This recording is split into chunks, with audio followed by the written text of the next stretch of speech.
There you go.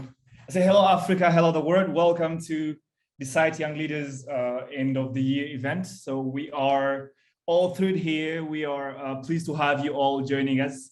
We are excited. My name is Ismail Isumbabiose. I'm a young leader. I'm based in Kigali, Rwanda. And I can't wait for you guys to have what we have planned for you today. So we have a good lineup. We have good lineup and good people, good mentors, people I consider mentors joining us today in the program. And also we have a couple of prizes. So stay around and you might be able to win a thing or two. So, and please always be alert. So we'll have a couple of quiz going around and we'll be able to explain. So we have Rick Taylor, who's a mentor to one of my mentors, so sort of it's a great mentor, if I might put it like that. And also we have Karen, who is with Serena Hotels. Serena is our baby hotel for Africa. So I know wherever we come from, we love Serena. And we also have David. David is a well decorated. I mean, currently he's a site global past president. And now working with the CEO with You Win, I Win. And we also have Tess, a good friend of mine, also a mentor. So Tess, do you want to welcome everyone else to this good party? Absolutely, yeah. What a great party this is. Thanks for the great introduction, Ismail. And for those who don't know, Ismail is the first chair of our young leaders in Africa. And you know what, it's been tough times. It's been tough times, but there's been so many exciting and positive things happening around Africa, especially within the SIDE family. And I think one of our greatest achievements is getting our first young leader committee together. And I'm so happy and overwhelmed that they're all here with us today. So Ismail, I'm going to do those introductions if you don't mind. So just if all of you can do a little wave. First of all, obviously Ismail himself leading the young group. We've got Amka Brits from South Africa. I've got to take a step back. Ismail is from Rwanda, beautiful Rwanda. Then we've got Farid Fauzi from Egypt. Give us a little wave there, Farid. We've got the lovely Aline also from Rwanda. And of course, heading up this team is Peter Wanger from Uganda. I think let me just give a quick bit of background. The four people who are on this team all attended the first virtual SIDE Young Leader event we had, which is usually held in Las Vegas just before the IMEX America. And the feedback we have received from the leadership and enthusiasm we got from these young people automatically made us realize, like, oh my goodness, we have our young leaders. We don't have to go and look for them. They are right here on our doorstep. And so in February this year, the team came together for the first time, and we had our first happy hour in Africa later on in March. And they've been working very, very hard to create a strategy, to create synergy, to create awareness. And well done to all of you for getting this program together today. I know there's been a lot of hard work going on behind the scenes. And we hope that we can now enable more other African young people in the industry, even if they're not in the industry, to create the awareness about what incentive travel is about, to help them understand how their destinations contribute to the growth and development of incentive travel. And then we'll talk about the value of incentive travel a little bit later. But in the meantime, just again, a well done to the team. To give you a quick little overview on what's been happening in Africa. As we all know, it's been a tough year. We've lost quite a few members because of financial hardships.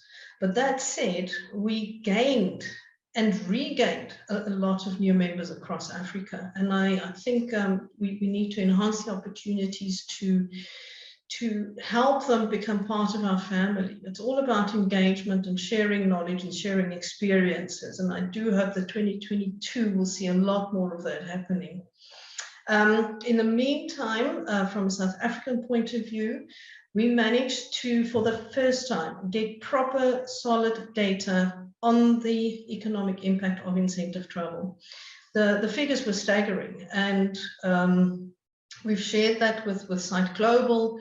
Those figures are now being used in other studies to look at things. Even recently, Professor Nelly and myself, Professor Nelly does event management at the University of South Africa.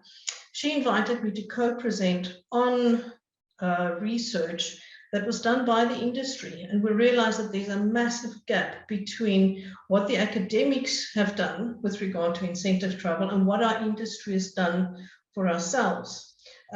So further studies and input will come forth in the next few months.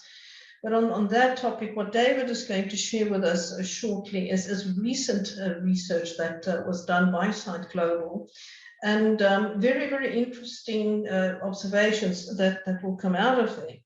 Now, I hope I haven't missed anything, so without any further ado, please may I hand over to our former global president and president of Site South Africa at the time, David Sand. All yours, David.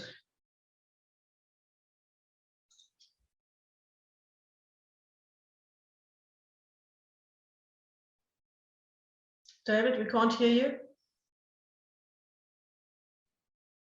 That's it. Okay, we're on. Yes. Yeah, so just was saying thank you very much for inviting me to participate in this Young Leaders Forum. For me, young leadership is so close to my heart. I started off as a young leader many years ago. I'll just indulge me a little bit about my story.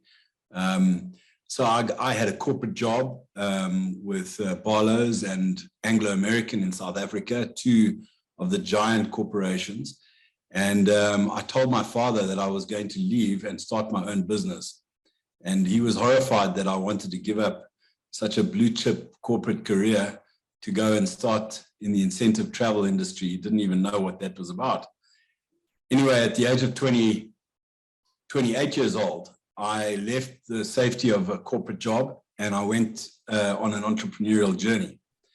And that journey has been the most wonderful, most rewarding journey I've ever could have wished to have taken.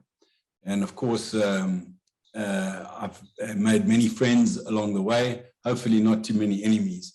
But just quickly to talk to you as young leaders, I think one of the things that I realized quickly when I started engaging with the international world is that I had an inferiority complex. I had an Africa inferiority complex. I felt that we weren't as good as what the rest of the world was. And I felt small in terms of the bigger world that we operated in. And it was a couple of years into the site membership that I realized, you know what, we're actually as good as everybody else, if not better. And we have as big a contribution to make to the global story than anybody else in the world. And I started to shed this inferiority complex that I had about being African. And my voice started to become a little bit more courageous in my heart. And I eventually, when were asked to be the chairman of the Site Africa chapter, and then go on to be an international board member, and ultimately to become the global president of Site in 2013. And I really do believe that what we initiated on that board over several years was groundbreaking in terms of taking the organization and turning it towards a future that was more sustainable and engaging, especially with young people. So my encouragement to you is, wherever you are on your journey as young African leaders, know that you have a significant voice. There's no such thing as an inferiority complex in the world. We take our place along any other young person or young career people in this industry on equal footing. And in fact, I'm sure we have, because of our diversity and our great continent, something even more special to add to the conversation. So never shy away from participating in a conversation and making your mark for yourself and your career and for your business that you represent and of course the countries that you represent. So that was, I'm now going to get into a little bit of sharing of a fantastic study that Site Global put together. Site has a research foundation called the Site Foundation, and they run research purely on funds that they've raised throughout the year, and they engage academics to run these studies, and they try and make the studies very relevant to the topics and issues at hand of the day.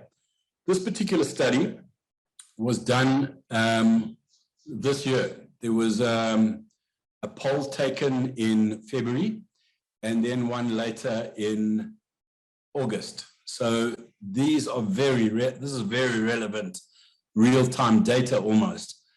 And they polled not people in our industry, but they polled the people that actually part with the money, the corporate decision makers who bring events to various destinations, and they organize incentives to drive and motivate the people in their businesses. So this first diagram gives you a representation of, from the number of people polled, what percentages came from what industries. So we've got the financial and insurance sector making up the bulk of the demographic of the sample. And also just from a demographic point of view, geographically, 80% of this decision maker body, corporates, came from North America. So it has a North American bias to it. But there, of course, the rest, the 20%, was made up of European and rest of the world participants. There were a couple of participants from South Africa that I encouraged to partake in the survey. And there's some Asian and European that make up the rest of the numbers. So these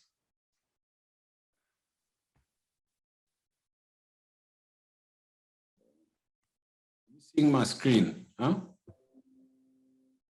Yep. Yes. When it was polled again in August, so that that was the first sample, second sample.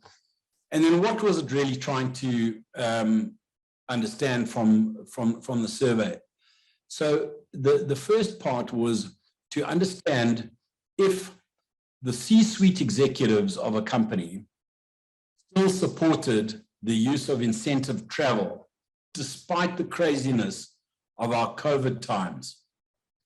And was overwhelmingly positive that 50% or more gave 100% support to incentive travel being a powerful motivational tool and wanting it to return as a tool as and when it could be implemented in the business. 30% of those C-suite executives supported, but there was obviously the concern for safety, health of the participants. And then a further 10% of C-suite executives supported, but were now concerned about costs because of the economic impact that COVID had on some industries. So if you add those two together, all supportive, 50, 60, 70, 80, 90% of C-suite executives were in favor of incentive travel as a motivator and wanting to see it come back as and when it could. Then the final part was also that each trip needs to be justified on its own merits. So in other words, let's have a look at that trip. Where's it going? Is it safe? Are we able to do it in a way that meets the budget, etc.? So almost 100% you could say from this, this data of corporate C-suite executives would support and ongoing support for incentive travel. So really, the importance of this for me as a business owner that operates in the incentive travel space is that, wow, okay, if our customers still believe that what we do is still going to happen and we're going to support it because we know how powerful a motivational tool it is in our business, that's tremendously encouraging and very positive, despite the huge disruption our industry went through. Yeah, so this is the other side of that also level of support for incentive travel from company leadership, overwhelmingly the aggregate of that. Then, the next part of the survey was, what becomes really important in decision making, choosing destinations, making sure that it's safe. So, as you can see, the highest two bars there was appeal and safety. So let's just talk about that together. The earlier survey done earlier in the year was more about safety, and I would hesitate to guess if we polled them now with this new Omicron variant that's been in the news in the last couple of days, maybe the safety component would rise again. But undoubtedly, the appeal of the destination is still a major factor when it comes to deciding on where people would go. So for destination marketing companies and policymakers, appeal of your destination really needs to shine through. And of course, then demonstrated the safety aspect. And safety would not only look at COVID safety requirements, which is the bar graph below, but other things like crime and availability of good medical care, etc. So those, I'm going to just not go through every single issue there. Cost does come into a variant, of course, as all the decision-making components, but you can see how it ranks there. This was a bank of questions relating to different types of incentives. A classic incentive with no meeting, classic incentive with only leisure components to it, a meeting with a reward component, virtual and hybrid, and just looking at the increase or decrease according to the types of incentives. So really, you can see that most people, there's not much radical change, and this is something that you can look at. Of course, there was a severe rise in virtual, and the hybrid. Obviously, not really much change in those graphs. Measures adopted by corporates to the COVID risk, policies, proof of vaccination. This whole proof of vaccination for travel, obviously contentious, but there's no doubt about it. If you want to travel, you're going to have to be vaccinated. You're going to have to carry some kind of a form of proof of vaccination. There is going to be negative PRC testing prior to travel, potentially a test on arrival, test before departure. Obviously, the host destination's current statistics and rate of infections play a big role, and social distancing measures. The other component of the host destination is that a lot of reliance is going to be put on the host destination to provide all the data points and make sure that the safety protocols are put in play. And of course, if a destination says you have to have a PCR test before coming to us, well, that's what is going to have to be complied with.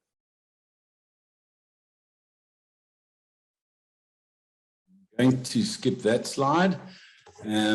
This slide really talks to you a little bit about the when will incentives come. And sorry, it's a kind of a different variant of this. So in 2020, 70% of incentives that were replaced with other types of rewards. And we were lucky enough in business to offer both travel and alternative rewards. And we were able to survive that way by shifting some of our existing travel spend to alternative spend and still keep the revenue flowing through our business. 31% shifted those planned events into 2021, and 8% temporarily pivoted them to other rewards, 2% permanently pivoted them, and 82% committed to travel and planning for 2022. So that's very positive for the new year. And the final graph there is 24 committed to travel and other forms of activities. So again, the relevance of that for us is to just know that, and of course, you know, the recent lockdowns are affecting that quite radically in terms of timing. You know, where we are seeing and having conversations with our customers right now who had planned for events, incentive travel and events in the first 2 quarters of 2022. Those are being shifted now because of the Omicron variant and the travel bans. So, but it's certainly most people, most decision makers that I've engaged with are saying it seems to be a bit of a knee-jerk reaction. It is another variant. Let the scientists and the government guys get themselves, give themselves another week or 2, and we'll then see some relatively, hopefully informed decision-making taking place that returns us to a travel regime that we saw just before this Omicron variant became relevant. So, you know, we're hoping that we won't see too many more postponements after Q2. So rather than drive fulfillment of those into Q3 and 4. But what we also discovered last year as a case study kind of in our world of South African corporates is that corporates that were traveling to Moscow and St. Petersburg, for example, said, listen, we still need to do an engagement thing with our winners. It's owed to them. What can we do regionally and domestically? And we were able to swing some of that money that went offshore to Europe or other places, other destinations, and retain that spend within the African environment. And I felt really good about being able to bring some of that into our local economy as opposed to ship all those rands off to Russia. So we might see a little bit more of that. And in the early days of this COVID debate, we talked about travel bubbles. And I think travel bubbles will become more and more of a relevant issue. So I think the opportunity that sits for Africa, and I'm sure Rick will pick up on that a bit later, is that if we've got our COVID compliance things together, we could do a lot more inter-Africa work with incentive travel meetings and events. I'm absolutely sure of that. Final slide on the deck. Success post-pandemic program. Now this talks about the actual program itself.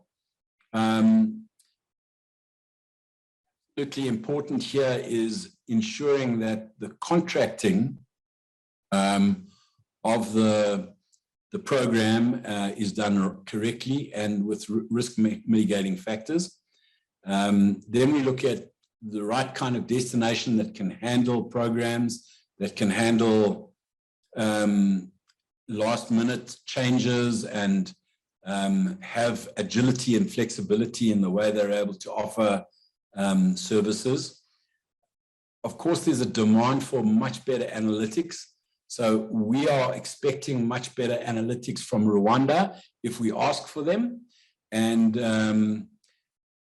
any other destination.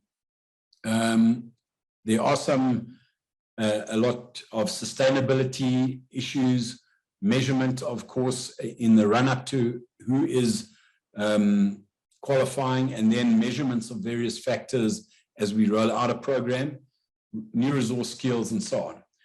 But I think I've charted up all my 10 minutes worth of time here. I tried to go through the data quickly. Tess, I don't know, back to you if there's a Q&A time now or later, I'm not sure. Thank you so much, David. So pleasure, for that insight, a really good and well put together statistics. So I think we can just go ahead and have a Q&A right now. If anyone has any question, please drop it in the chat box, or I mean, from all of us, really. Me, I can go ahead and start asking questions as we move forward. And I'm thinking mainly about the Omicron and like how do we as an industry that is so based on planning, and now the planning is almost not possible. How do we navigate through that, or how do we navigate through that, basically? Yeah, it's such a tough one, Ismail. I think really the smallest, most positive thing that I can do as a human being is to encourage friends and family to get vaccinated. For me, that's not the number one simplest thing that I can do. Because the quicker and the more people that are vaccinated, the safer we are as societies. And I really believe that. There's so much nonsense and misinformation going around about the vaccines. But I think people, young people especially, it's amazing. My two sons are 14 and 15-year-old. They wanted to get vaccinated. They have been vaccinated. They talk positively amongst their friends. And they're educated. So I think the young people are leading the way in that. So, but that's one of the things. I think the second thing to do is to stay calm. You know, these waves are incredibly demoralizing. And I spent the weekend absolutely frustrated and fuming at Boris Johnson et al. And the way they treated Africa. I even got some video footage out of, you know, how colonialism has messed us up over so many years, and, you know, and kind of got all frustrated about that. And, but the thing is to stay calm, because this will pass. Just like the Delta variant, everybody got excited, blah, blah, blah. It's all hype, everybody, and we just got to stay calm and be the calming spirit in the room. We've got to say, listen, this will go, and keep working on the things that you can work on. One of the things that I'm constantly working on as an entrepreneur is always promoting, always being relevant, always being visible. Because when you're not, and you've taken your eye off the ball and you've got depressed and you're sitting in a dark room saying, woe is me, then the world forgets about you. So those are a couple of things that I would suggest. Thank you so much. I think that's right, because I've been watching so many of your web series from the library. So those are amazing. So thank you so much. And I think we have Aline. She has a quick question for you before we continue. Aline is a part of our young leaders as well. So Aline. Yes, hello. Thank you, David, for the presentation. That was quite insightful. My question is like a follow-up to the pandemic and the new variant coming to the surface. So how are we going to manage? Because as we all know, our guests might come from different countries with different measures, with different days of the requirements of quarantine, of the test, arrival or departure. So when you are dealing with a group coming from all these different countries, how, what would be the best practice to help us keep calm, as you had mentioned, and also not spoil the experience? Because with a guest coming 2 weeks before because they have to quarantine for 2 weeks, or another guest who can come 2 days before, one has to take a test and have to take another one in 7 days. So you see all those variation in measures spoiling the experience, as I had mentioned. It's the whole, what is the best practice you can share with us on this? Yeah, well, I don't think I have all the answers, but I think one of the ways of doing it is to be engaged with your government policymakers and various boards to try and standardize a policy so that you don't have 15 different policies for all the countries around the world. My personal view is if you've taken a PCR test on departure and you've taken one on arrival and you have been tested negative, you should be able to be allowed to enter and participate. That's my view. The quarantine safety requirement, I think, is overkill, having passed those 2 hurdles. I think it would eliminate the unsafe traveler successfully. And we've done that on several groups. And unfortunately, we have had to say to people, sorry, you failed the COVID test, you tested positive, and you have to stay behind. Unfortunately, we've even had the situation where somebody stayed behind. A day later, they've tested again, and they've tested negative. So a false positive, which is, but at least it's a measure, it's a scientific process, and it's a way of screening people out of the danger. And I would be lobbying for that kind of a criteria, but I stay out of politics mostly, so but that would be a suggestion that one could do. But I think honestly, I would not travel to any meeting, any destination, anywhere in the world, even if you paid me if I had to quarantine. I wouldn't do it.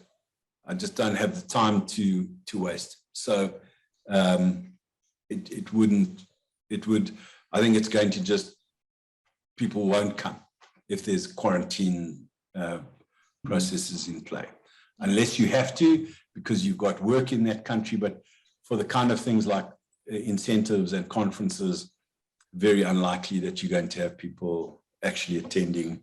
They'd rather take the virtual option. Ismail, may I please jump in here for a moment? Amka also has a question waiting for us, but before we go to Amka's question, I'd just like to add to what David is saying, and I think everybody knows it's my soapbox topic, is that we need to engage with our policymakers more actively, and I'm glad to see Glenton de Kock from Saki in on our meeting here. And I think especially now with our neighboring countries, because we all interrelate with our trips. We all have groups from South Africa who go to Botswana, Zambia, Zimbabwe in one trip because it's so easy. But now you effectively need 3 PCR tests to do those countries in one. And it just doesn't make sense. And right now we've got our neighbors closed again because of all the very poorly distributed news on the Omicron variant. And I think now more than ever before, it's critical because our industry cannot carry on like this. Our industry will collapse if we don't do something about this quickly. But that's just a remark. But I'm glad, David, that we are able to take some more time from you, because I know you've got another meeting at 3 o'clock, so we stole a bit more time. Sorry to the audience, but I do appreciate it. And finally, Ismail, if you would like to hop over to Amka's question in the chat box, please. Yes, so we have Amke also asking you, David, what advice would you give to the youth of the industry wanting to make their mark during such a difficult times? I think that goes away from the COVID, and we're sure COVID will also go away. So I think that's nice. Yes. Yeah, Amka, I think it's such a challenge. Many young people have lost work. I've been interviewing some people recently, and the stories are absolutely heartbreaking. What's happened in our industry, and that's not only in Africa, but it's worldwide. But for those of us that are still gainfully employed in the industry, I think we have, and from a youth perspective, we have had a tremendous opportunity to onboard lots and lots of new learnings and training and relevant upgrades to our skills base. And many of those are free. I mean, I joined last night a Oxford, Cambridge, Said University free forum. It was amazing. Listen to some of the top CEOs in the world giving advice, and it was free. It was like, wow. So yeah, onboard as much education as you can. But you know, another thing for me that is a very personal thing, but in challenging times and prosperous times, I've always relied on my faith to get me through. And that's digging deep at a personal level. You know, consider where you stand in your faith, and live it if you're a faithful person, because that certainly has helped me hugely along the way, because you are going to stumble and fall, and you're going to need sometimes more than your own reserves to pull you up again. So yeah, I'm gonna leave the question there, because I can talk all day on this topic. Ishmael, can I just add another overlay just for what it's worth? I think this is the time that as leaders, and we are talking to a room of leaders here, it's a time to create and give hope. And if there's no hope, we have to create it. We have to find it. And I think that is the essence of being leaders. We really have got to become innovative. We've got to find different ways of these various challenges. And I think that's very, very important. And I like what David's been saying and sharing vis-a-vis, you know, the next steps. In his case, he has some tangible pillars, if that's the right word. In this case, it might be faith in whatever it is. But it's a time to give leadership, and if there's and give hope. And if there's no hope, we have to find it, create it, develop it, and do things other ways. And I'll talk about perhaps that a little bit later when I have the floor. Thank you. Thank you so much. I think we have, Tess Ifimala, we have one more person with a hand raised. So please go for it. Yes, no, it's Groven and Truist. Yeah, please unmute yourself and go ahead. Hi Tess, how are you? Hey Peter John, good to see you. Thank you for joining us.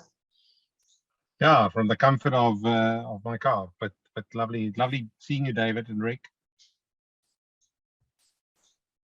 I just want to, can you hear me, Tess? Yeah, you have a comment or a question? Please go ahead. I just wanted to make a remark, and it's something that just supports where David and Rick are coming from, and I'll just share it with the young leaders anyway. I strongly believe from a business leader point of view, there are two ways of looking at how you conduct yourself, and that's spending time in a circle of concern or focusing in a circle of influence. And the concern is where I find we could easily get stuck, where we get so caught up in what's happening around us, and we spend so much time in talking about that, but we know, but by our position, we can't have any influence on making that situation any better. I think our circle of influence is where the opportunity lies, where we can really self-evaluate where we are, what we're really good at, and see how we can spread that, what we're good at, in a way that it influences our own situation and that of others. And very much leaning into the opportunities that are around self-education, looking at the opportunities in industry where you can go and seek the opportunities that once this industry recovers, that you're visible, that your voice is heard, and that people know of you, because that in itself opens up opportunities. Thank you, Peter John. Any other hands, Ismail? I can't see everybody. Are we good? No. Okay. Okay, that's great. And guys, we are adapting our program as we go. So I think these are important and relevant questions. But I think let's, on a lighter note, let's look at a little bit of destination information. So Amka, would you please unmute yourself, video yourself on, and tell us a little bit about South Africa. Hello, everyone. It is very, very exciting to be representing South Africa on behalf of Sight Africa Young Leaders. As Tess mentioned before, my name is Amka. South Africa remains one of my favorite destinations in the world, with it being home to beautiful landscapes, very rich in cultures, breathtaking wildlife experience. The diversity in this country is absolutely endless. I'm going to show you a very short video, and I encourage you to pay close attention as there will be a short quiz and a great $50 Amazon voucher up for grabs.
I hope everybody enjoyed that. I mean, it's, in my personal opinion, one of the most beautiful countries in Africa. Even though I'm biased to quite a few, like Tanzania, Rwanda, Botswana. For the quiz for today, I want to ask you, what is the most famous seventh wonder of the world that is in South Africa? And the first correct answer wins the prize in the chat room. So type away. Let me rephrase the question. Hold on, we've got a winner. Peter John, you won. We have a winner. The answer is Table Mountain, situated in Cape Town. Well done, well done. Well, congratulations, Peter John, and well done, Amka, on promoting your destination. So, Ishmael, are you ready to move on? Can I introduce the next speaker?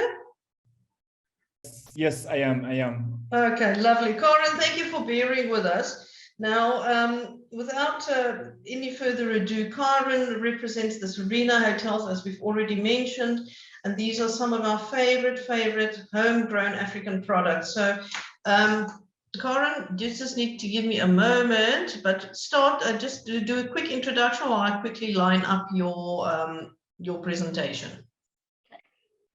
Afternoon, everybody. It's great to be here. Thank you, Tess, for the invite.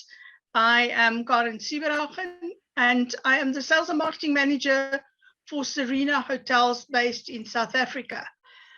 Serena Hotels, with our head office in Nairobi, we've got hotels in Kenya, Tanzania, Uganda, Rwanda, and then, of course, the Grand Dome of Africa, the Polana Hotel, that's in Maputo, Mozambique. And during COVID, we actually opened a hotel in Goma, in the DRC, right on Lake Kivu. So if you stand at the Lake Kivu Hotel in Rwanda, you can actually see across the lake and see the Goma Hotel. Okay, Tess? Tess, you can move. Yeah, can I carry on? Okay. Okay. We've got 23 properties in Africa. We've, as I said, our head office are in Kenya, but we also do have properties in Pakistan, Afghanistan, Tajikistan, more or less in all those east areas. So here you can see the biggest picture is our Nairobi Serena Hotel, and then the Polana Hotel and the Kigali Hotel at the bottom. Thank you. Okay. We've got our city hotels. Just go back one, please. Go back, okay. Yeah, please. No, There we go. no. Still more back. We've got our city hotels. We've got our city hotels, which is the Nairobi Serena Hotel. That is also one of the first hotels that was opened by Serena Hotel, and our flagship hotel. Dar es Salaam Serena Hotel, Kampala Serena Hotel, Kigali, Polana, Goma Serena Hotel. So all of them have world-class MICE offerings, very good facilities, all the latest electronics in all the the conference rooms. We've got people that can do translations if you need that.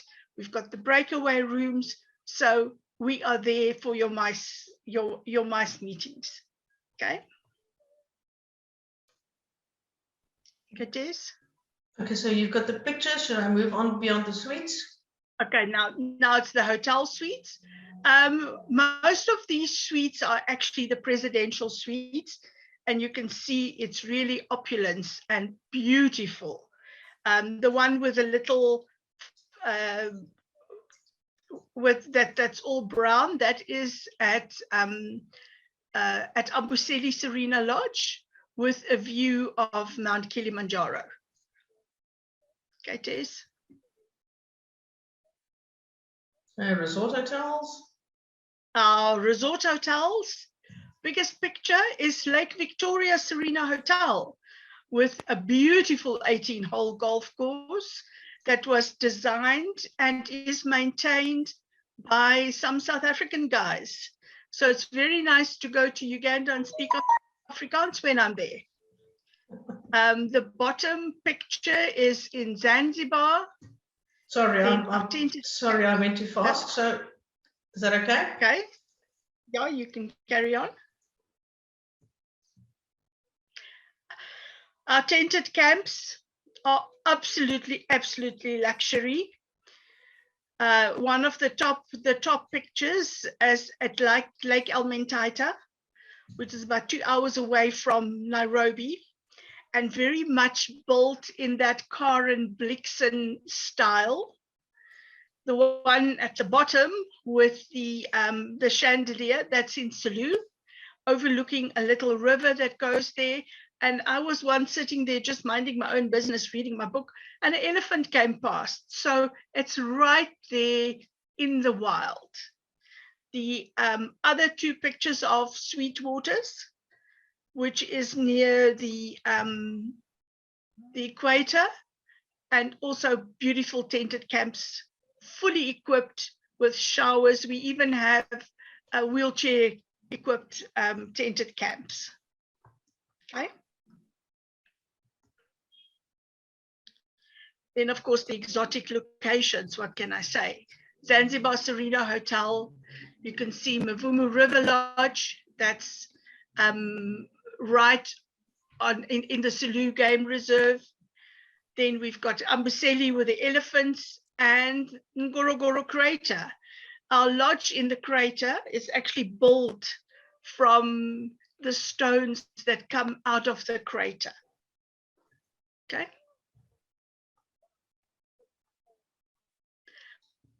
Mara Serena.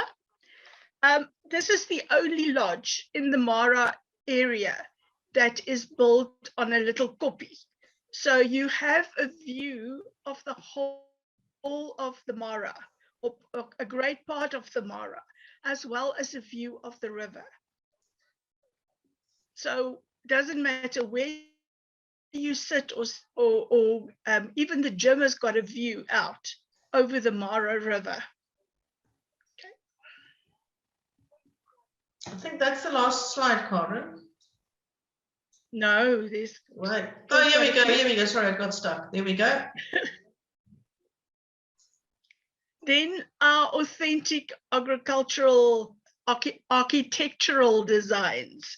We're all our hotels are the same. Our hotels are built according to what is in the environment, the cultural communities. You can see in the Serengeti, we've got the rooms that look like the manyatas. Then there's Mara Safari Lodge. There's Ngorongoro, where you can see the stones that came out of the crater that it's built with. And then Mombasa Serena Hotel, that is very much built like they have in the East. Okay.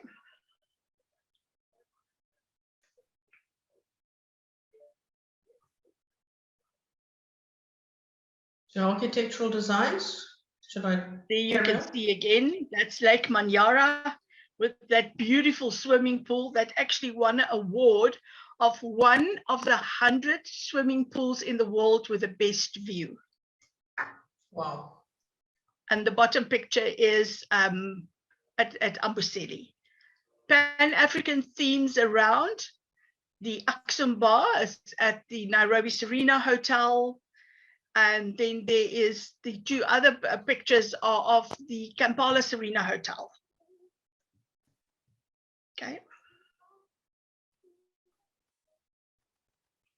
Our mice, we actually, when we do our meetings in the bush, we call it conferencing under canvas. And then you can do your outside, you can do your meals outside. What we have at the, we do for our clients, we do cooking lessons for them. They do some language, at least you can say thank you to a waiter or a barman in his own language. We do some local dancing, which is great fun. They jump with the Maasais. That can be even greater fun, especially for the spectators. We do yoga. There is, at Kilaguni, there's some bicycles that you can go and do some off-roading. We do weddings. Mombasa is a very, very popular place for weddings with a beautiful sea view like that. Okay. Sorry, we are stuck again. Just bear with me. Okay. There we go. A package? We can put some packages together for you to go and watch the migration. You have your breakfast next to the hippo pool and in the area where the wildebeest usually go through when they migrate from Tanzania into Kenya. And we can also arrange the flights for you. Okay.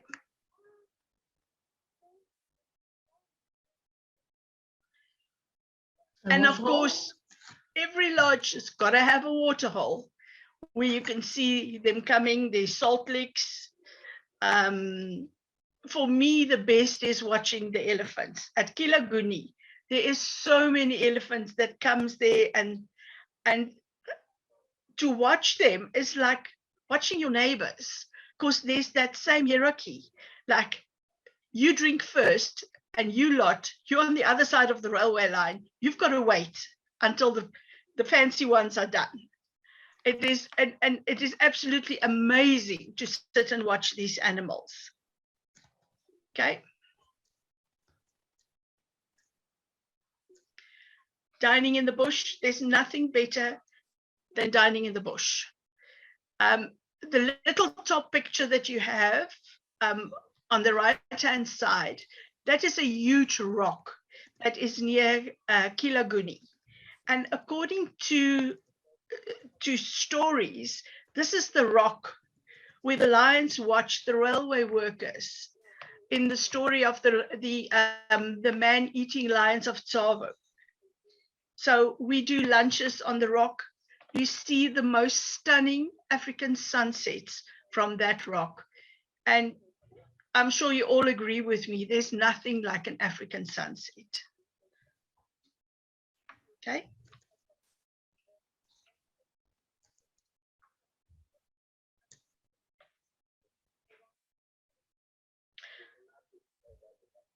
We not only have fancy dinners and lunches, we also have the adventure part where you can ride on a camel, you can go canoeing, there's nature walks, fishing, especially in Sulu. You can actually catch a tigerfish on fly there, which is something that I've seen happen, and it's fabulous. It's just such a nice idea that you can do that there. Archery, and as I said, yoga. So it's a whole adventure. It's not only watching a migration or doing mice. I mean, look at that sunset. Where else in the world will you see a sunset like that? Ballooning in the Mara, and then you do your water safaris in Sulu, your cultural experiences, dancing with the Maasai in Zanzibar. We can go to the museum where they kept the slaves and listen to the music. And then, of course, you've got to buy some bracelets and stuff to bring back when you come home. Wellness, we've got a Maisha spa. Maisha means life in Swahili. And there you can see, you can be on the treadmill and still see the migration happening in the Masai Mara, or otherwise just relaxing in Mombasa. Okay. We have the young ones. The kids love it. I once was out on a game drive in Amboseli, and when we come back, there were quite a bit of kids, but it was the little ones, and they couldn't go on the game drive. And when we came back, they had them all dressed up as little Maasai warriors waiting at the gate for us. It was too sweet, so they keep the kids busy. They teach them little words to say thank you, hello, how are you? Sustainable tourism. This is something that Serena really specializes in. Here you can see, this is in Amboseli. That first picture, that is what Amboseli looked like when I visited it for the first time, 14 years ago when I joined Serena Hotels. And now you can see what we do is every guest that comes there plants a tree. And we want you to come back and come and see how your tree is growing and plant another one, because that is the future in that area.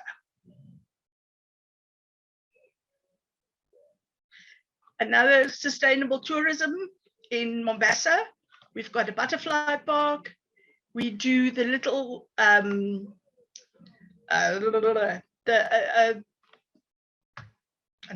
my brain's gone dead.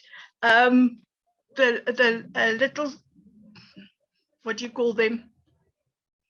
Never mind.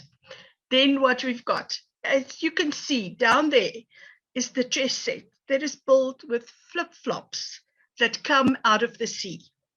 There's a whole project throughout the whole of the Mombasa area, because it seems people go into the sea with 2 flip-flops, but only come out with 1. So they go in, they salvage them, because the animals, the fish, the dolphins try and chew on them and then die in the process. Okay.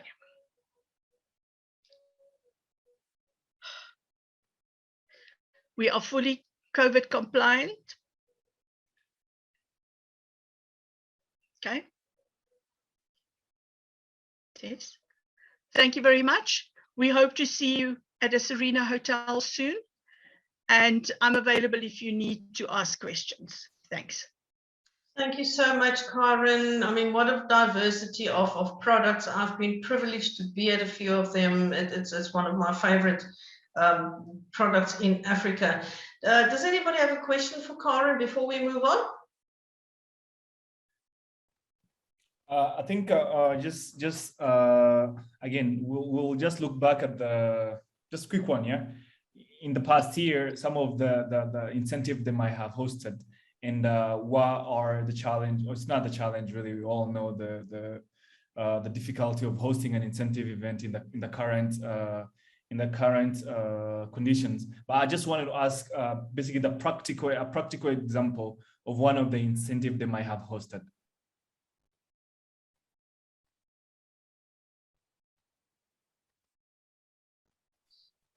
Hello. Just say again, Ishmael. Sorry? I think there's a bit of a delay with Karen's sound. Delay. Yeah, I think, Ismail, why don't you pop the question into the chat box, and Karen, we will circle back to Karen for her to talk to that question. But in the meantime, moving along swiftly, may I please introduce Peter Wanger from Uganda. He's also one of our side board members. He's going to do a quick introduction on his destination. Peter, if you can unmute and switch on your video, over to you. Thank you, Tess, for the kind introduction. I'm going to speak about my destination, one that I love dearly, and that's Uganda. Uganda has been known to be the pearl of Africa, and I've seen that on our chart. This happened in 1907 when Sir Winston Churchill was sent to Uganda to find out about the economic viability of the country. What he saw was different. He went back and told them to concentrate on Uganda. He saw a very rich cultural diversity, good tropical climate, and fantastic people. So that's what now forms the basis of our exposure as the pearl of Africa. But if you ask me today, I'll tell you that Uganda is actually the whole of Africa compressed in just 236,000 square kilometers. If one is pressed for time and they must visit Africa, then I strongly believe Uganda would make a very good impression. It's small, but the landscape, the people, the wildlife, and plant life is mind-boggling. You know, in half a day, you can drive from mist-shrouded volcanic mountains to savanna that is hot and hazy, and you'll see a lot of wildlife as you go along. You'll find serene undulating hills, you'll find tea plantations, and then you'll find jungles and rainforests with a lot of musical accompaniments and creative wildlife. Uganda, therefore, for me, is very amazing. I'll ask those of us that are in tourism really to concentrate on Uganda. In fact, I would call Uganda my destination as the ABC of Africa, where my A is adventure. The adventure freaks enjoy rafting on the white waters of the River Nile, which is the longest. There's also bungee just above the Nile, where you go about 61 meters. And then the mountaineers would have Mountains of the Moon, which is at least 17,000 feet. And it's got permanent snow peaks. So you put your ice up there. And then those who just love to chill have the sandy beaches of Lake Victoria, which is the second largest freshwater lake in the world. And then again, Uganda is 20% covered by water. So that is my A. The adventure people would really, really love Uganda. Now, if I go to the B for me is business tourism events. I read somewhere that Uganda has been ranked the 6th most popular destination in Africa for hosting international events. And this was in 2019 before COVID, and it was released by ICA. And so that gives us a good standing. Your events would purely be safe given this COVID, and they'll do well. So there's conference or event space from 2 people to thousands. If you like to meet in the city, there's a lot of space. If you'd like to meet in the park, in the national parks, there's a lot of good hotels there. And we've got capacity and the resources to manage and handle international and local events. It's also a gem for incentives and reward programs. It's accessible through one international airport though, but with all the major airlines, including our own Uganda Airlines, which flies most international destinations. So the access to Uganda is a good thing and it's key.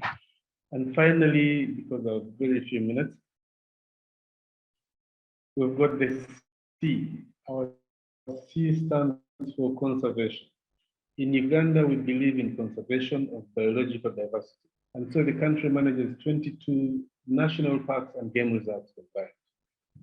In here, we boast of the big 7, which includes the lion, rhino, tiger, elephant, buffalo, chimpanzees, and the mountain gorilla. In fact, over 50% of the surviving population of mountain gorillas lives in Uganda. Our culture is unique, people are friendly, and take pride in their food and culture. We have something to share that is unique in every visitor. And therefore, our mission is to hand over a world free of pollution to our coming generations. Now, when the Egyptians speak of pyramids, we talk of the Kasubi tombs, which are very similar in architecture. When the guys down south tell us about the Zambezi and the Big 5, we've got the Nile and the Big 7. So my pitch to you friends in the incentive industry is a concentrate on Uganda. It is really the power of Africa. We've got a little video that was lined up, which I'm going to ask Tess and Ismail to show. And then we can have a quick quiz. Thank you.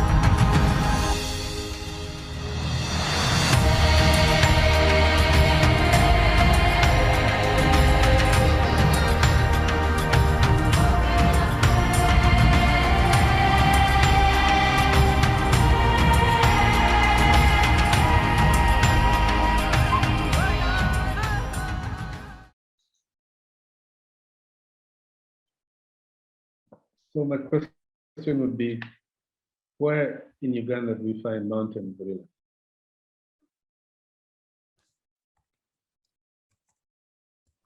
Let's see who gets that.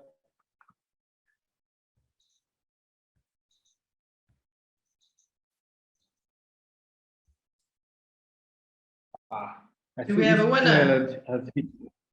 Yeah. Congratulations, Ismail. Oh, great. Yeah, that was, I had to think about that. I went blank then. But well done, well done. Thank you so much, Peter. Ismail, would you kindly introduce our next guest? Yes.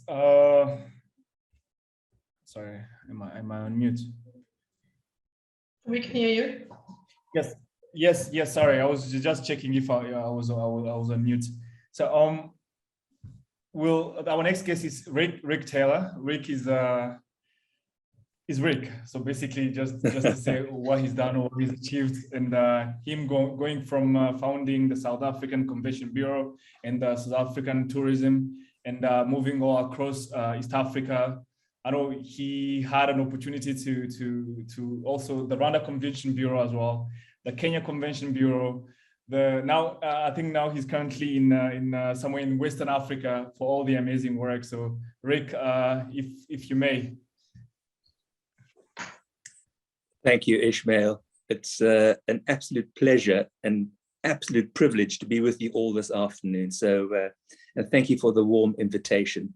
No, it's such a special occasion. And again, very much, I think, as our business tourism company's mission, it's coaching, it's mentoring, it's trying to leave legacy behind on the continent specifically. And, you know, I just want to pick up what I was saying a little earlier, vis-a-vis leadership. And it's so important at these times. I want to double click on what I call the Minsky moment, but I'll come back to that in a second, if I may. It's about creating hope. And if there's no hope, you need to create hope, right? And I think the route on the African continent towards creating that hope and those legacies is via convention bureaus. Looping back now to your opening words, absolutely. Convention bureaus, we as a business have been privileged to work with Rwanda, with Kenya, with Ethiopia, with Uganda, as Peter will endorse. And of course, I've said Rwanda, and now we've gone west to Togo and Senegal. So I don't know who it was, somebody famous said, you know, young man, you must go west. So that's what we're doing strategically, certainly going into 2022. But Ishmael, let me just go back to the Minsky moment. As we will all remember, heading into 2019, tourism across the continent and indeed across the world was getting better and better. Hotels, I loved what you were saying, Karen, about the Serena. Yeah, I had a long smile because I've been to many of those products and I know many of your leadership in the organization. But everything was going really, really well until this awful, if I can say that, this horrible COVID arrived. And the Minsky moment, again, just something to give you all some homework, have a look at it. Professor Minsky was an economist. He died in the early 70s, but he tracked trends. And he effectively said that whatever goes up comes down. So tourism was powering along with record-breaking occupancies and record-breaking average room rates, arrivals. There's a lot of investment going into the sector. But then, of course, COVID arrived and literally the entire industry, like many others in the world, but let's keep to tourism and particularly MICE, fell off the edge of the cliff. And that's where we find ourselves today. Looking forward to the future, what are we going to do about remedying the current situation?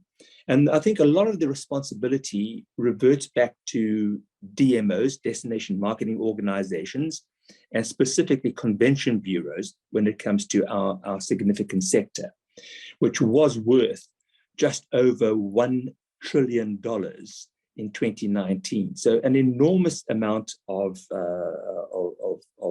turnover, if you will.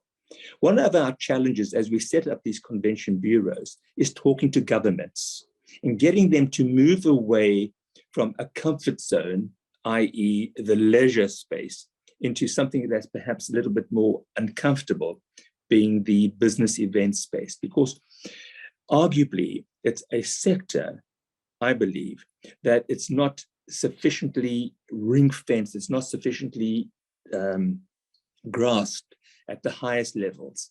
If you look right now, as we speak, IBTM World is happening in Barcelona.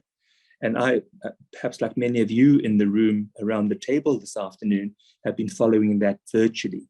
It looks great, but the numbers are down. There seems to be enormous optimism. There's a lot of conversation about, you know, when does the business events piston return to full force? Business has been moved out. Now best practice is saying that it'd be perhaps quarter 3 and 4 next year. So that's 2022. So sadly, we as an industry have another 12 months ahead of us to dig deep, to be brave, and to find innovative ways of doing things. And I think innovation can be found within the 4 walls of the MICE sector. So optimism prevails, which is important. Another one of my favorite sayings when we talk about innovation is that, you know, the worst saying in the world right now is, oh, well, we've always done it this way. Well, that's just not going to cut it as we go forwards. And how is it, you know, why is it not going to cut it? Because convention bureaus are now having to look at just changing their modus operandi, looking at the future leaders. I think there's a question from, or a thought from one of the team in the room about, you know, what happens to the millennials of the mice stream, the mice channel. And it will come back. It will be very different. It's going to have to bring different skills to the convention bureaus in terms of talent. Two big things, I think, going into 24. And I love what you were saying, Karen, around the sustainability. And I love those examples that certainly Serena are echoing across the continent. The SDGs, the recycling, the investment into forests, future forests, all amazing things. And I know a lot of our clients that we are working with are looking at those kinds of opportunities, those kinds of springboards. So, let's keep up that good work. The other thing besides sustainability is the conversation around the metaverse.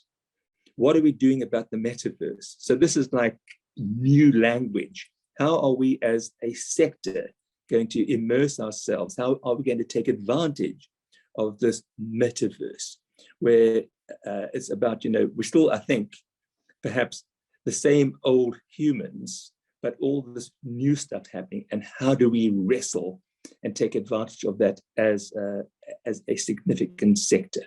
So those are just some quick helicopter thoughts to share. I think the Minsky moment is, gosh, I'm holding thumbs, is behind us.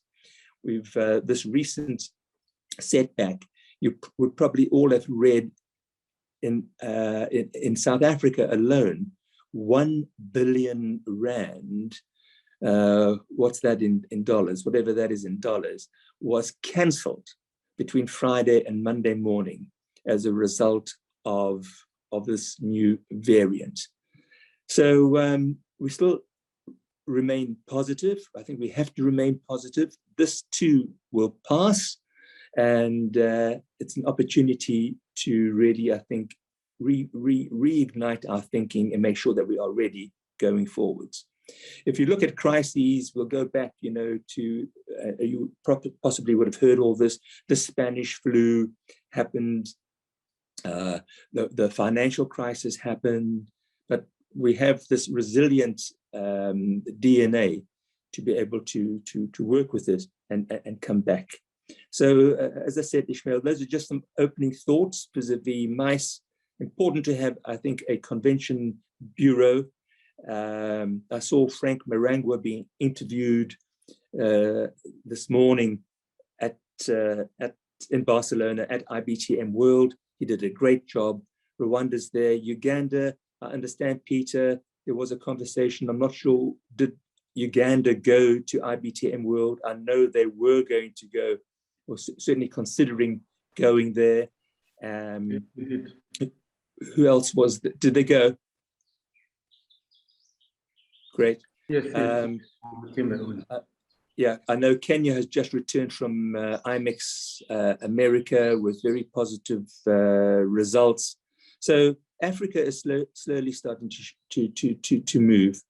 And I'm just going to leave with one more sort of thought that I always use. Africa for me remains at this point in time very much a sundial in the shade. So we as professionals in the sector need to move this, this sundial out of the shade as a continent and put it firmly in front of international meeting planners, meeting buyers. So if there are any thoughts, Ishmael, let me leave it there, and very happy to have a conversation if there are any other avenues we can travel. Thank you. Thank you so much, Rick. I think I kept going in my mind was the Missy moment, and I was just thinking of how many of those we've had in the past couple of years, and how much Africa is. And this takes me back to a video I was watching the other day, where when the Omicron was I mean, people started talking about it. I mean, or falsely talked about, and all of a sudden they lock Africa, or they lock Africa. So you just keep on wondering how one of the lady was actually a BBC, and the lady was asking if COVID, if ever, started in Africa, and instead of Wuhan, and what would have happened. So you can't help to wonder as Africa how many of those we're going to have. So if it's Ebola, or if it's anything, basically anything, we can easily, anything can easily change our business and the way we live our lives. And just to pick on that, and this is what I wanted to ask you, what I want us to continue, like, as we have as many DMOs we have across Africa. I mean, from South Africa to now you're in Togo. So it's the and this will pick back to the cry I think so many of us been talking about throughout the year, about having common regulation or a common way of doing things. And I know David picked on it earlier, so you don't have to do a PCR. So like I know if Africa as a whole is a destination of itself as well, because you're able to go to Cape Town, go to Zambia or Zimbabwe, come to Uganda or Rwanda or Kenya, and end up in Cairo, or Morocco. So like just to touch on that, the role, or what do you think the role of DMOs, like why isn't that happening, basically? I know you don't have the answer, but like, but why? Like, listen, mate, I sort of question all these, I don't know, crazy rules and regulations.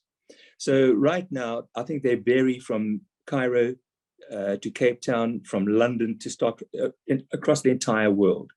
So right now, if you want to fly, take a group and an incentive group who comes to South Africa and needs to get back to London for argument's sake, that group will come in. You have to be vaccinated. Fantastic, no problem. You have to go through your tests, no problem. But that group, with all these checks and balances, when they return to the UK, they have to go into quarantine. I mean, to me, I don't understand it. It's just, Ishmael, it's ludicrous.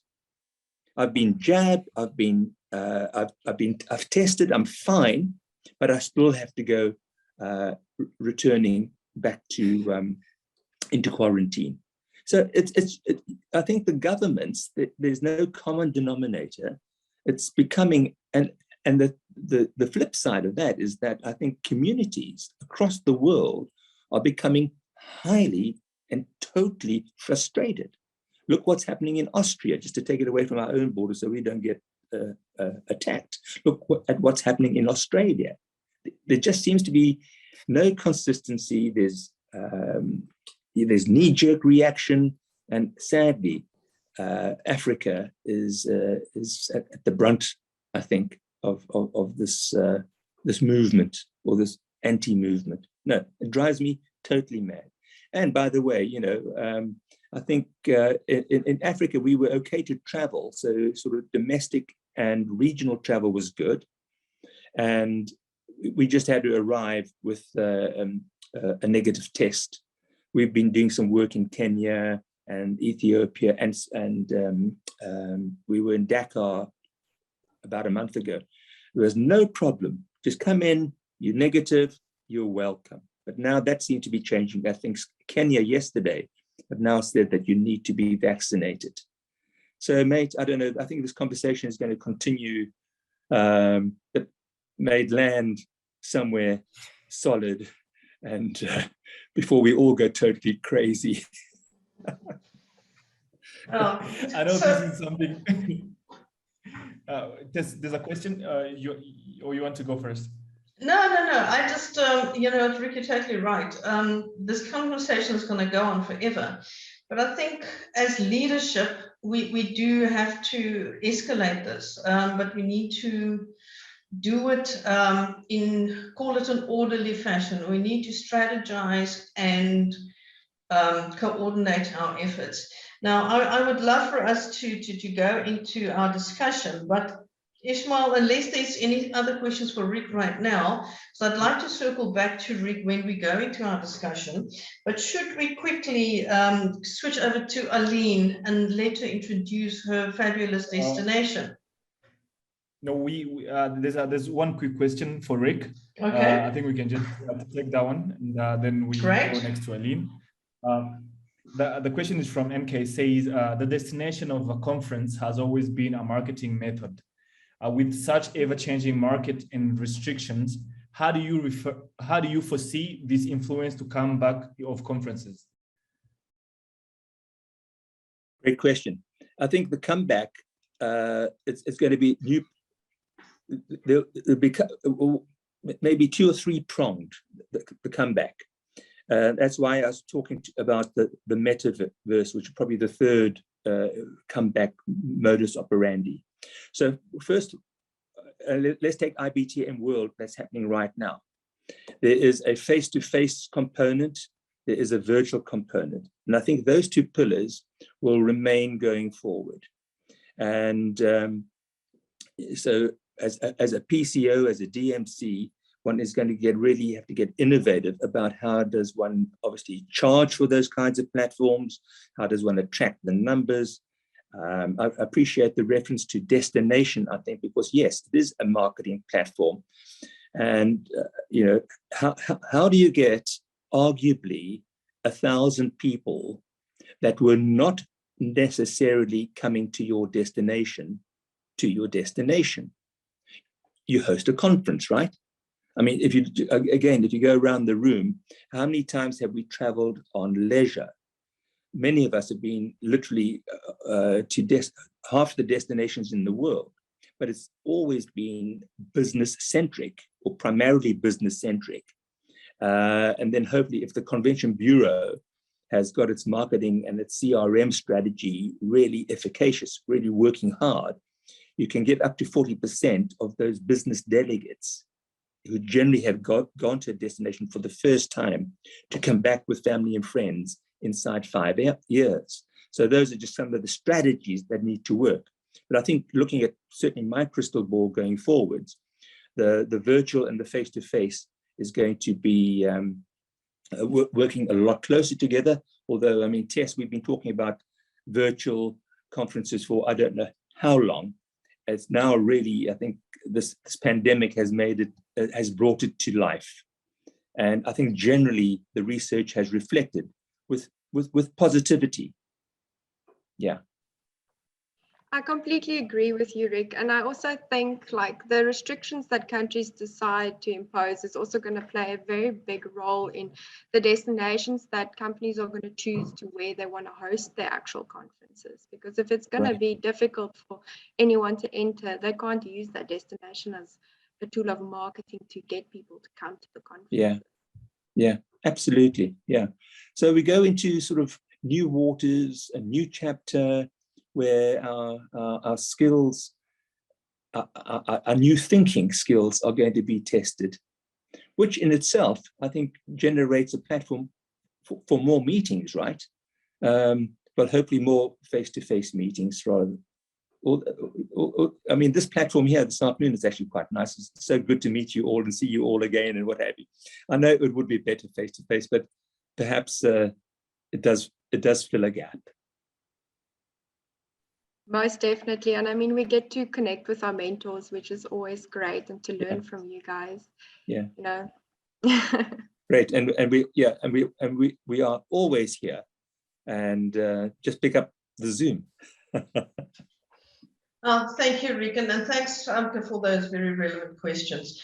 What I'd like to suggest is let's introduce Aline and Farid one after the other, introduce your destinations, show your beautiful videos.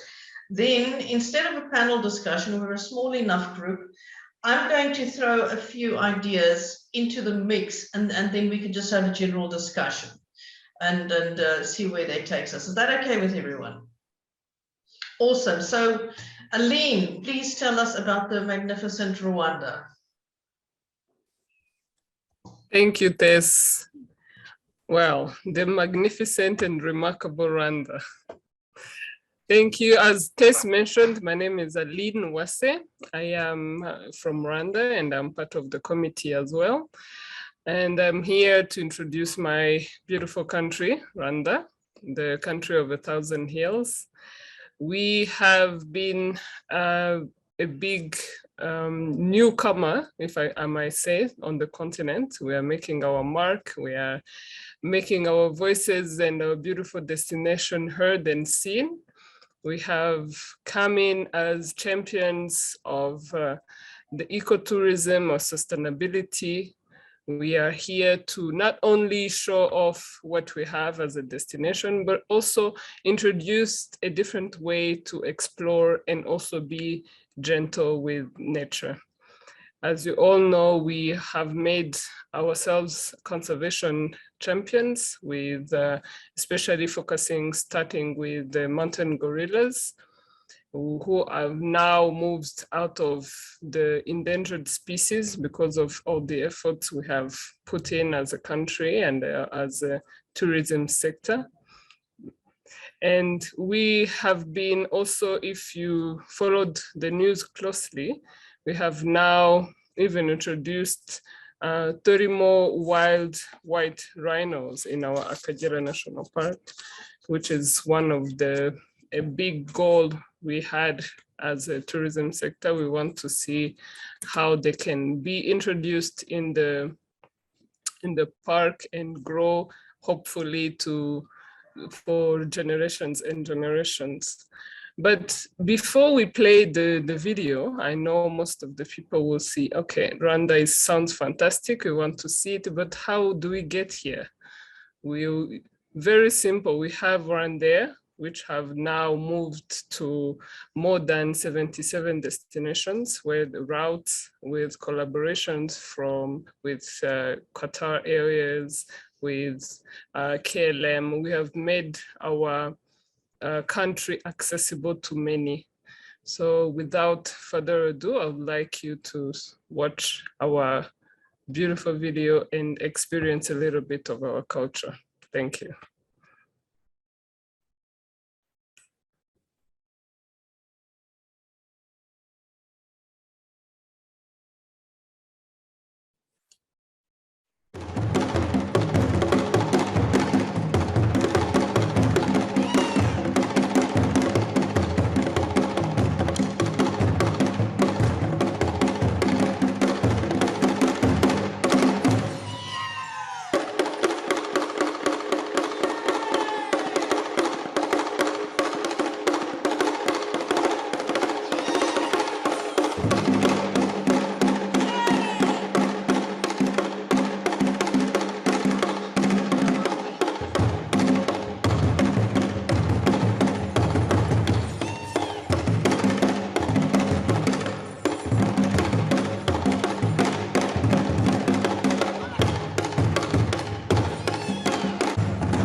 You're about to take us on an adventure today. What are we doing? Yeah, we're going to visit a family which is called the Kwitonda, a group of 33 gorillas. And what does that name mean? Kwitonda, which means humble? Means humble. Humble. Yeah. Well, we do go. I think I need to perfect my sound. There is warning and friendly. The friendly is... This is a friend? Yeah, the friend one. Very good.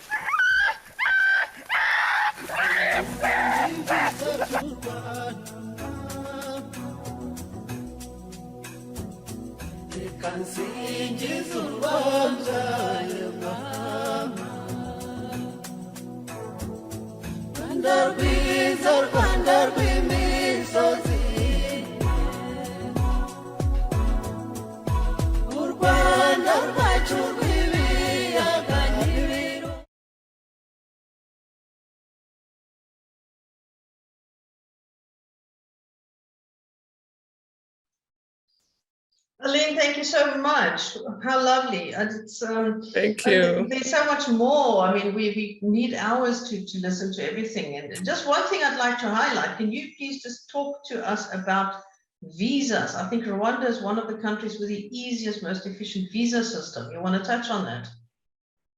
Yes, we do have implemented the visa on arrival because we want to help and facilitate people as they come in. For even some countries, it's visa free, where you just show your identification and ticket, and then you get to experience the destination. Fantastic. Any other questions for Aline? I think to pick on that, it was His Excellency President Paul Kagame when he was visiting a country a while back, and he told people visa on arrival, and you don't really understand it. Like you arrive and you get a visa, but then with the international travel policy, you have to show a visa in your passport, and Yes. and people find it hard. Like you have to explain that. You will get visa on arrival where you're going. So are you traveling without a visa? So I think that's a good ways the president, His Excellency, or the whole government has opened for travel, and I'm sure Rick might have something to do with it, but I have no idea, so I'm not going to say that. And the other thing, Eileen, also the women, like I know Eileen also being a woman, the women empowerment, everything the government has done with women here, it's amazing. So that also goes hand in hand with security as well. So where you can move at 10 in the night or 11 or even 1 in the night, you can go for a night run at 1 in the morning, and you're safe to do that. So I think that's an amazing thing that makes Rwanda such a unique destination. And so that was to just add on a few things Aline said, but if not, we can go to Farid Tess, I think. Yes, well, why don't you do the introduction? Yes, you might have seen we've been to South Africa, we've been to Central Africa, now all the way to Cairo. This whole show has been about Cape to Cairo. I don't know if anyone might have noticed, but it is. So Farid, a good friend of mine, and Farid, you are on. Hello, everyone. So my name is Farid. I'm based in Cairo, Egypt, and working in the DMC here. So whenever we think of Africa, I highly doubt that you think of Egypt, but it is part of the continent, and it connects both Africa and the Middle East. What I like about Egypt is it is, yes, definitely influenced by the desert, by the Middle Eastern part of it. If you look at the map, we have a certain portion of the countries into Asia and the Middle East, and the majority is into Africa, so we're on the tip. Definitely, we have both. So what I always say is, when I even do any sales call or whatever, I always say that we do have beaches. We do have deserts. We do have the African touch. The Nile River runs through Egypt as well. So we have a combination, and I feel it's quite interesting because it's not just a one destination where, and there is diversity throughout. Many options you can do. Overall, I see we've been receiving actually some requests and people arriving from South Africa and a few actually countries from Africa, and I'm glad because it's starting to get a bit more interconnected. I'm seeing with the African continent, which I think is very important, that we facilitate movement within the continent as well. So there's a small video that just shows you how it is. It touches upon different cities. We have so many cities, beaches, just like I said, and things dating back to the ancient Egyptians. So I think the video captures most of it. I mean, if you, okay, sorry, if you can go ahead.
Wow, wow, wow.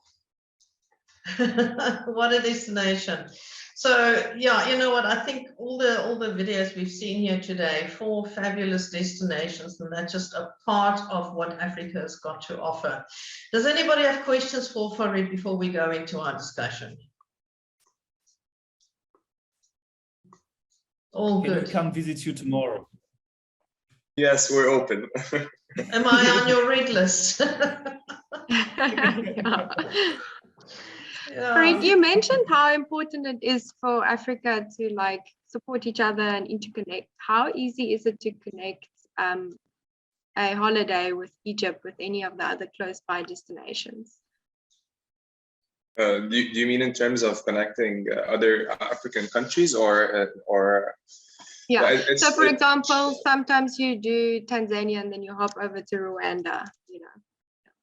So in terms of African countries, I don't think that there's any easy. Egypt requires visas, so which I don't agree with. They're pretty strict. I wouldn't say strict. Many citizens, many countries take it upon arrival as well. But there's somehow you still need a visa to come in prior to coming. So that's in terms of Africa. If you look into the rest, Egypt is always not always, but it is paired with Jordan many times. Again, it's pretty easy.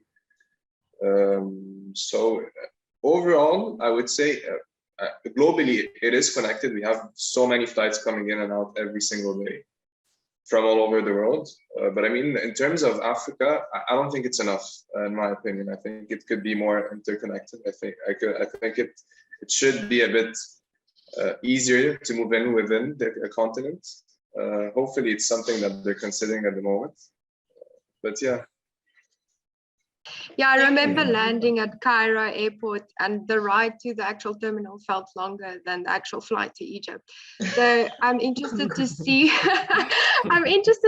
how Cairo is going to become also being such a big airport, being a good hotspot to fly through, connecting different destinations in Africa. Thank you, Amka. Any comments or other questions for Farid? One last one for me. I haven't followed up with the measures, but can we hear what is in place for people traveling to Cairo? What do you mean by that, Aline? Sorry. In regards to COVID measures or the pandemic. So, looking into an overall country-wise, they're implementing all the people in the field. They started vaccinating them. First, they started with the elderly, and then vaccination-wise, they started targeting industries, and tourism was one of the main ones and the first ones to get vaccinated, for example. I got vaccinated through the same program as well. And also, they've restricted hotels, the usual thing, 70% capacity. At first it was 50, then 70, then I believe they just opened it a few weeks back, but hopefully they don't have to close it again. In terms of transfers, transportation and everything, it's been reduced to half their capacity. So even as a DMC, when we have our own fleet and we cannot fill the buses or the cars up to maximum. Yeah, most sites, if you go into any site that's closed, the good thing about Egypt is many of the sites are open. All the majority of the ancient Egyptian sites, the temples, there are open air. So that's a good thing. Also, there are a few that are enclosed, like tombs and all of that. This is where you need to wear masks. But overall, we're doing okay. Vaccines are rolling out. They're starting to produce a few here as well. So yeah, hopefully it slows down the spread. But yeah, we are taking some measures again, and each company as well is taking their own measures internally as well. Thank you so much, Farid. Thanks, Aline. You know, we only have 10 minutes left. So I just like to touch on a few points that I've picked up. Just going back to Rick's conversation, and yeah, there's something that's come up also through Cara's presentation is the sustainability factor. And going back to your conversation, Rick, it really does feel as if Africa's deliberately being kicked in the teeth over the past couple of days. And you know what? As my fellow board members know, I've been having this conversation for a long time. Africa needs to stand up for itself. We need to help ourselves in order to grow and overcome this thing. Traditionally, we've not done intra-Africa travel in any way or form. And I'm so happy to see over the past few years, and then Rick, you're certainly one of the influencers there, that is slowly but surely busy changing. We need to start trusting each other. We need to start helping each other. Airlift is one of the big things that we're working on. And again, as we start getting it right, we get smacked in the chops again. But there's a lot of work behind the scenes that goes on to promote and improve air travel. We've got to get those costs down. So in order to make it affordable for Africans to travel within Africa, we've got to do a lot of hard work on that. And we as a collective, as site leadership, we need to address that. And this should really be one of our strategies for next year, guys. Looking at the sustainability factor, and Rick, I think you touched on this as well. We've got to upskill, we've got to reskill, we've got to re-strategize how we do business. We within Africa have to help ourselves, because if we have to rely on the rest of the world, nothing's going to happen. And you know what, personally, I'm sick and tired of Africa being the experimental backyard for the rest of the world. We've got to get out of that mindset. Just looking at a couple of things, and then I'm going to open it to the floor. Looking at stuff like food safety and security, we should not have to rely on the rest of the world to feed Africa. The fact that Kenya has to import maize from Mexico is absolute rubbish. Why can't they get it from South Africa or any other country within Africa? Self-sustainability to me is super important. And I love those projects that Corin has touched on. And I'm also seeing a lot of this. We need to talk about food safety. We're not just talking about E. coli and stuff. We're talking about food security, having, being able to feed ourselves. Food production. Have a chicken in your backyard and let them lay eggs. Don't worry about having to spend money going to the grocery store. Looking at our health situation. And then, of course, hope. Very important what you said there, Rick. We cannot afford to lose hope. So we've got to become more, cohesive and talk to each other. We're a massive continent. It's not easy. It's not going to be easy to pull 54 countries together. But I think just looking at our membership, I think we're 9 countries with site membership. That's a good start. And everybody who are site members have already progressed to the next level. Always using Rwanda as the the golden boy. Sorry, I'm going to keep on doing this until somebody else takes over from Rwanda. But 5 years ago, Rwanda was nowhere on top of anybody's mind. Today, they're practically leading the continent, and that is through leadership.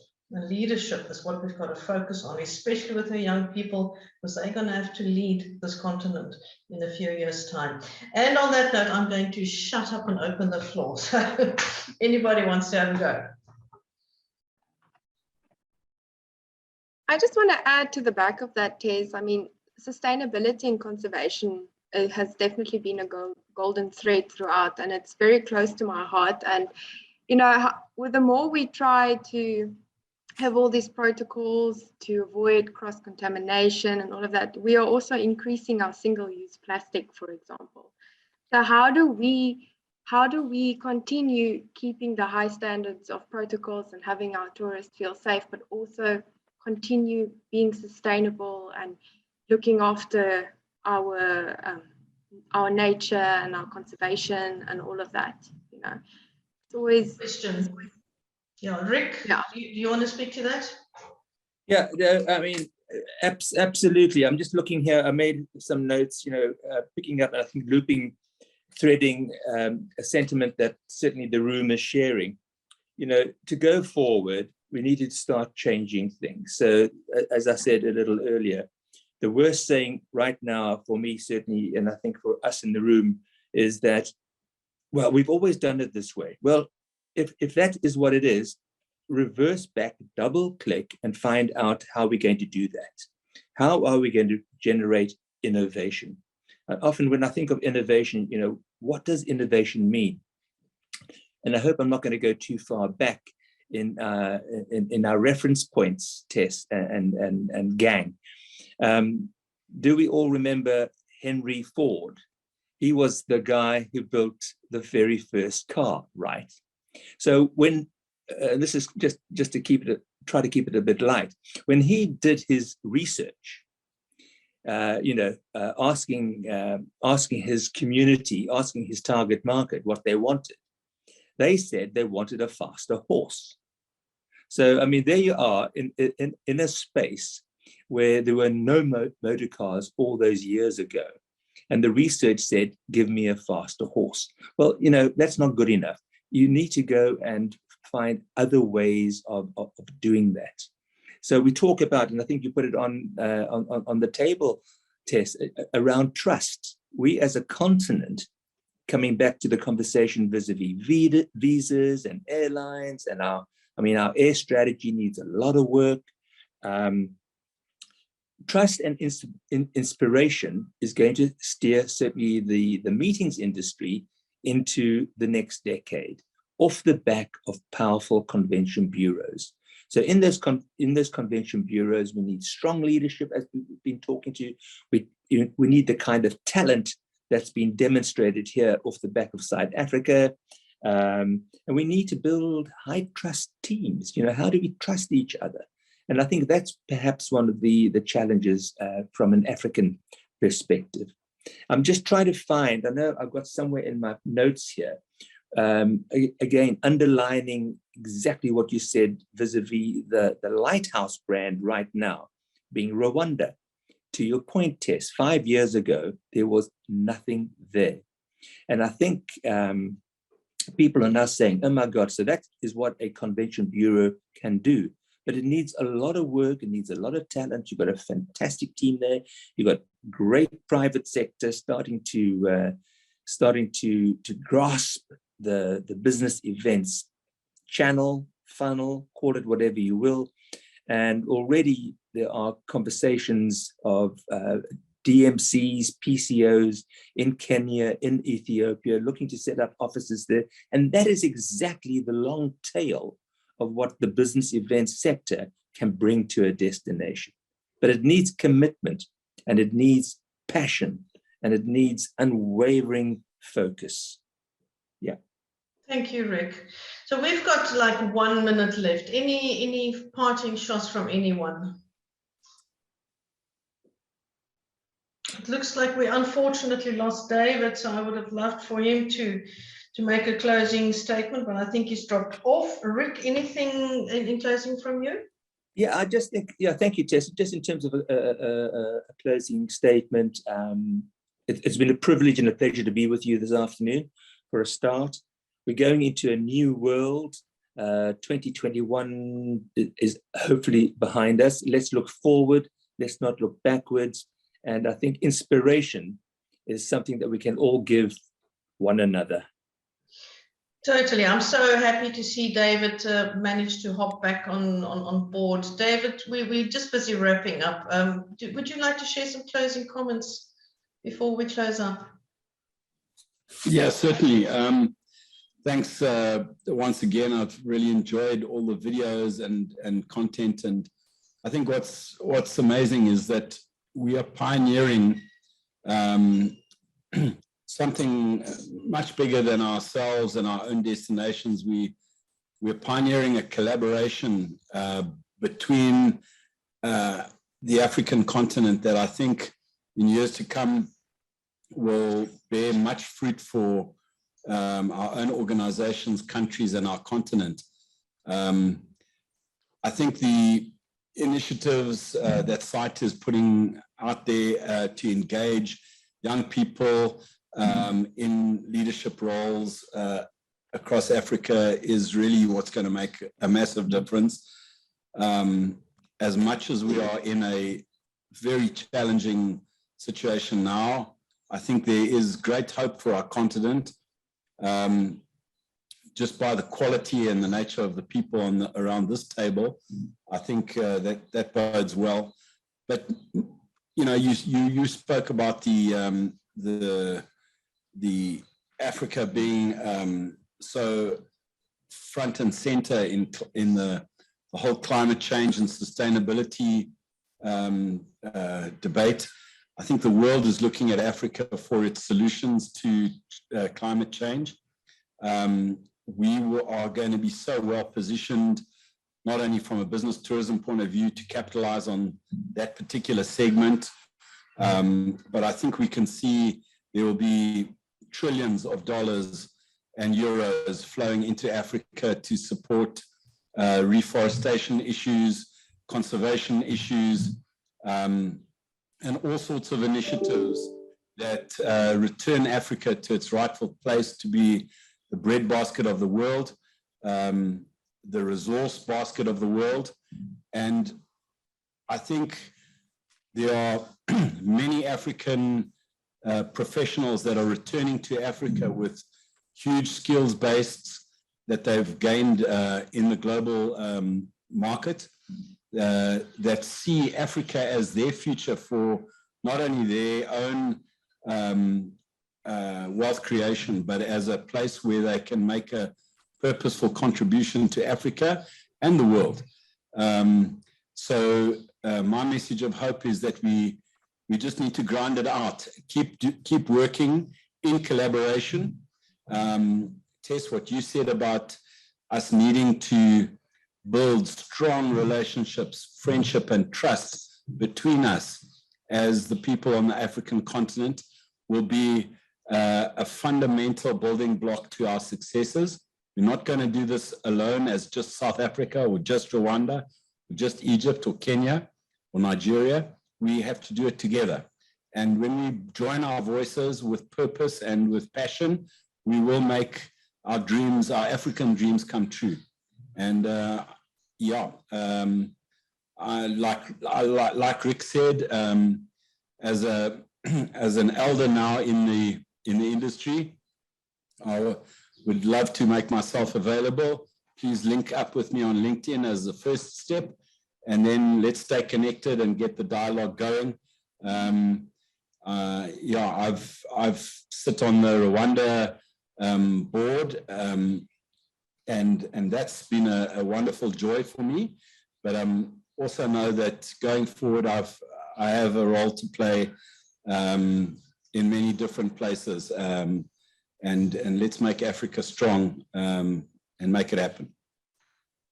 Great, fantastic.